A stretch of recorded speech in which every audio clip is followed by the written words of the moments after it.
Oli just hetk tagasi see ennustatud ajalooline hetk. Me ei tea, kuidas see on läinud ja kas see on toimunud ja kui see on toimunud, siis kuidas see on toimunud. Aga Rama saatis meid siia laua taha praegu vaatama.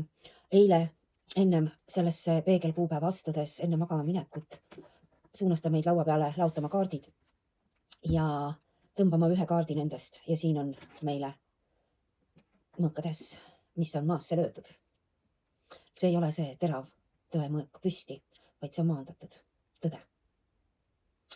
Kaardipakki kätte võttes on siin esimene sõnum, mida ma näen. Sauade 8.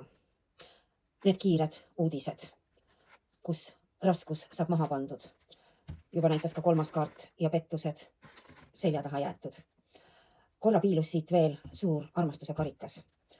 Aga ma olen suunatud hetkel võtma meile lauale selle lugemise, mida me õhtul avama hakkame.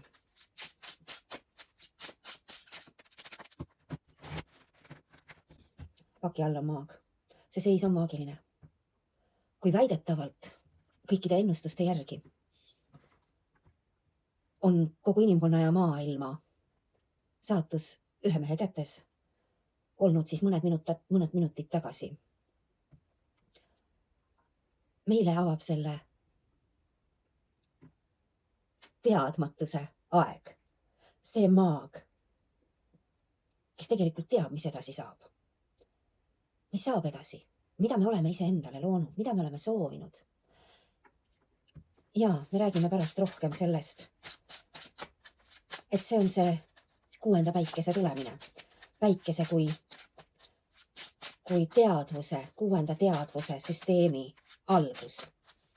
Me oleme lõpetanud 5. teadvuse ringi. Nii. Viskasid mulle kõik need siia lauale või? No vaatame. Mis sa tahad öelda? Palju meil siin neid kaarte tuli?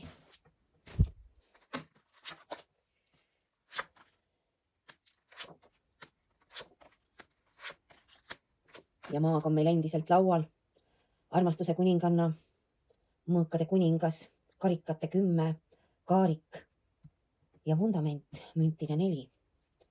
Ta ütleb, et me praegu rohkem kaarte lahti ei keera, vaid võtame juba edasi sinuga koos. See on meie põhi, see on see algus, millega me täna õhtul portaali läheme. Nii on, armas.